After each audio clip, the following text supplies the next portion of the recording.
Good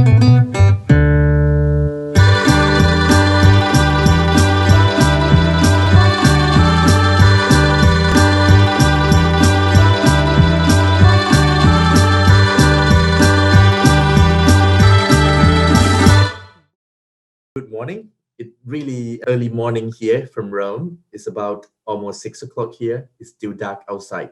I'm from Thailand, and that's why this is my great pleasure to talk with you today.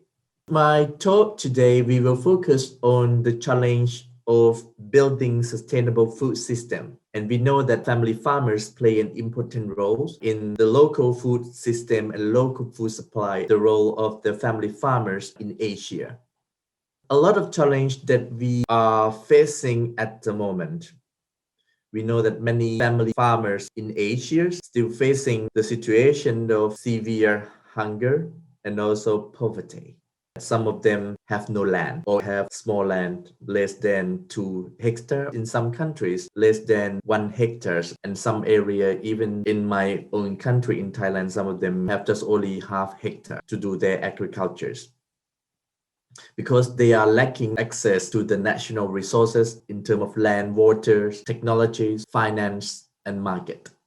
In some countries, when farmers need loan from the bank or from other source, they have to pay the interest rate over 20 or 30%. And that's why the issues of accessibilities to finance is one of the key issues. And that's why some of the governments, some of the countries try to have such a kind of microfinance or any other support to those farmers. And also those family farmers are facing degraded ecosystem and vulnerability from the climate change. Some of them are facing with water scarcity.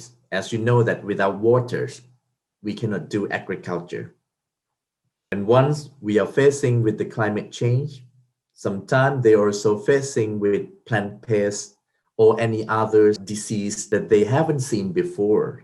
And many of them never got involved in the decision-making process. They cannot choose what they want to grow. They cannot choose what they want to do for their agriculture. And many women and youth also have other problems in some countries, in some communities, that they don't have right. Some areas, some countries have cultural norms that influence the legal frameworks that they also have to adapt themselves with that situation.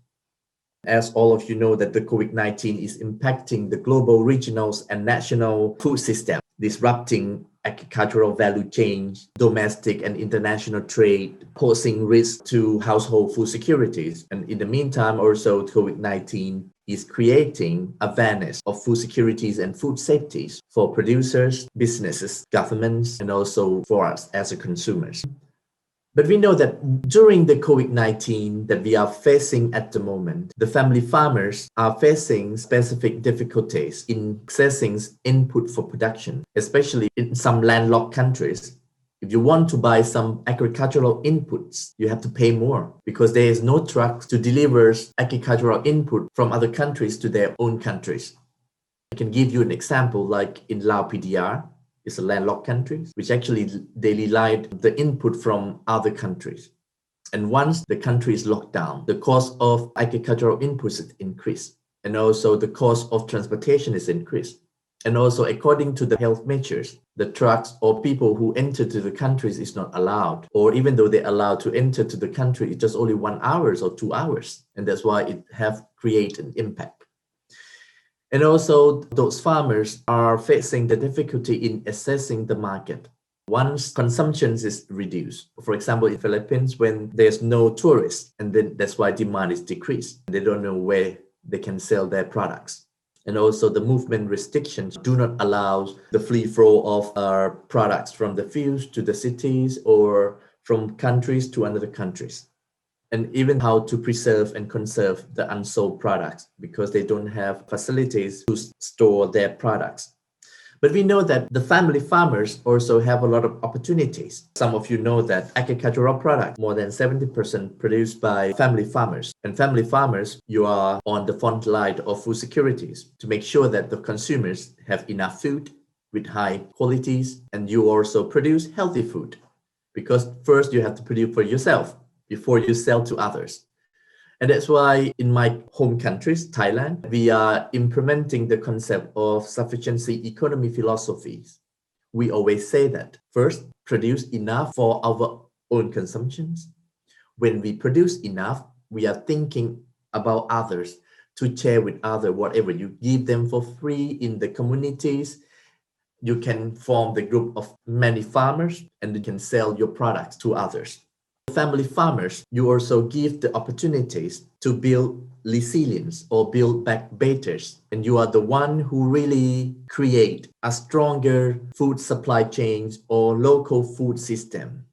And during the COVID-19, it already show us because at that time, people have a lot of panic where to get food. And that's why family farmers play an important role to strengthen the local food supply chains, the local food system, because you have to make sure that all the food that you produce in your communities, in your household, can feed the whole communities and you can share with others. And you always be solution because you can cope with the situation because you are in the community, you are in your territories, and that's why you know how to provide the comprehensive solution for your own communities.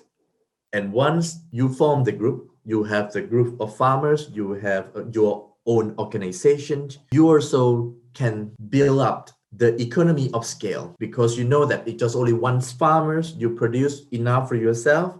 But when you want to do the business, you need many more family farmers who work together to create the economy of scale that you can do better and better.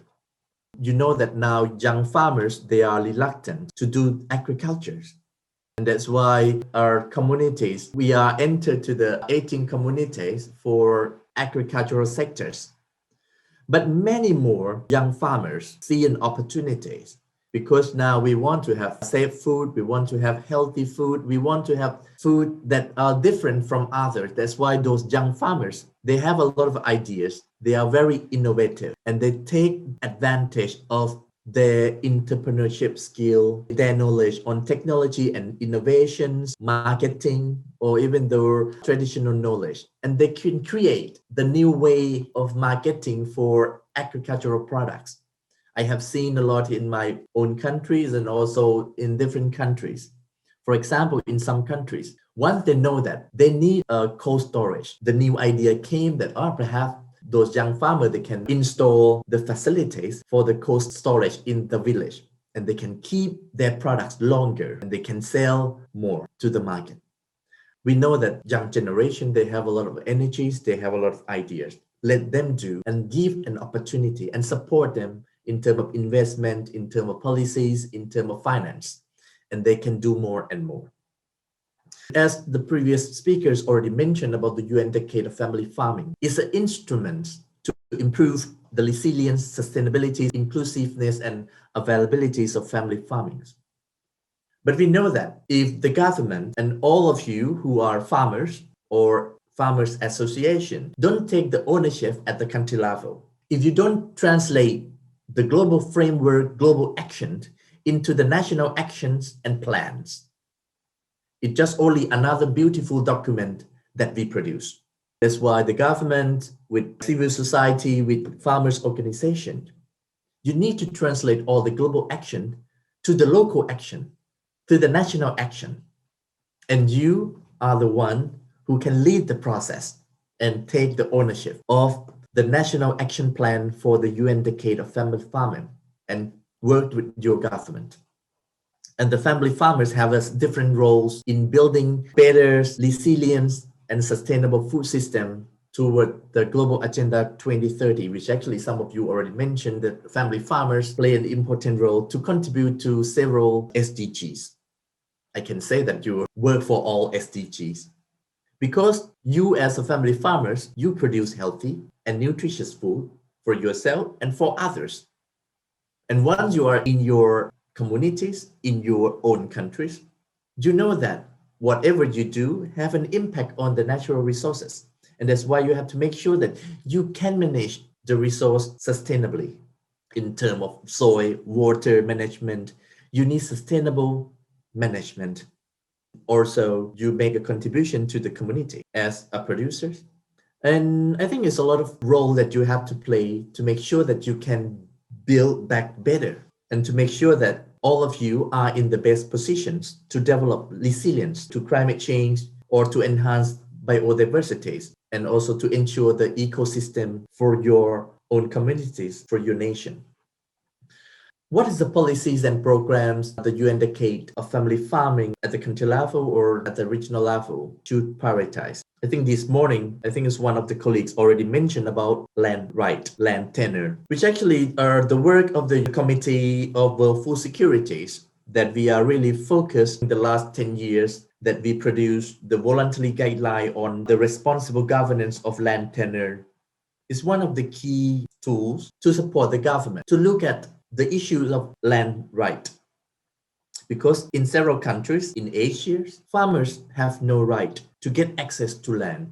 They don't have ownership. And that's why we need to make sure that if you want to do the agriculture, first, you need land. Even though now technologies, some of you may say that the new technology don't need land.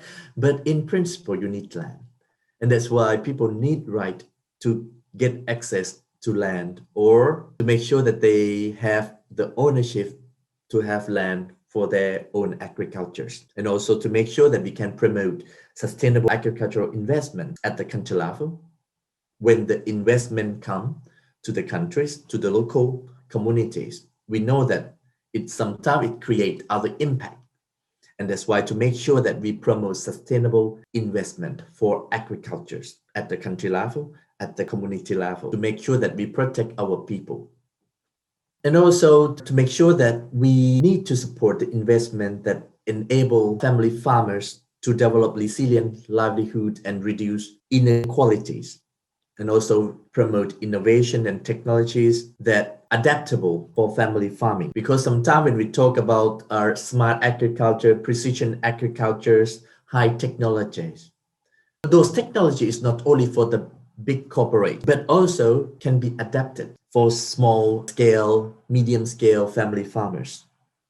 And that's why to make sure that those policies and priorities give to family farmers. And how CFS, the Committee on World Food Security, can help or is helping in the process of building sustainable food system, and what the support the Committee on World Food Security would also want from family farming organization or a civil society organization.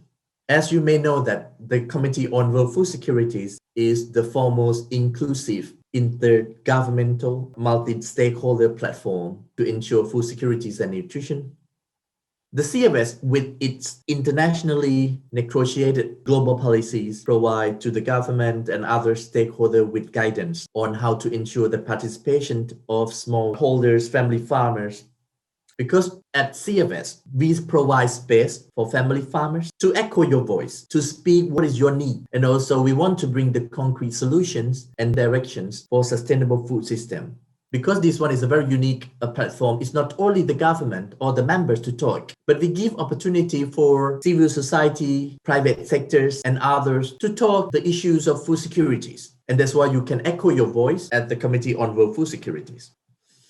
And some of the work that CFS have produced to support the government, to support you as farmers. As I mentioned, one of those is a voluntary guideline on the responsible governance of tenure of land. Right now, with support of FAO and other UN agencies, this guideline has been translated and support the countries to help them to have the land reform legislation, to help them, to help farmers to make sure that they can get access to land. And 140 countries already adapted this concept. And also others are principles for responsible investment in agriculture and food system that I mentioned earlier. We need a guideline to help the government to make sure that we have a responsible investment in the countries at the local communities for agriculture and food system. And also there are several reports and policy recommendations. For example, this year we are working on policy recommendation on agroecological and other innovative approaches. And also now we are negotiating the voluntary guideline on food system and nutrition. We are expecting that the voluntary guideline on food system and nutrition and also agroecological and other innovative approach will feed to the discussion of the UN Food System Summit and also can help us for transformation of sustainable food system. The policies is another document. If we don't bring it into action, if there is no implementation at the country level, and that's why we need you as a champion to bring those global policy, global recommendation into action. And we need to push our government, we need to push all the stakeholders to work together to make it happen on ground. And also, just next week, the CFS will have the high-level special events on strengthening global governance of food securities and nutrition during the World Food Week, 13 to 15 October. And all of you are invited to join this. We want to hear your voice. We want you to echo what you need. You are one of the solution as a family farmers. And that's why looking forward to see you at the high-level special events during the World Food Week. Thank you very much for your attention. Mabuhay ang pamilyang magsasaka.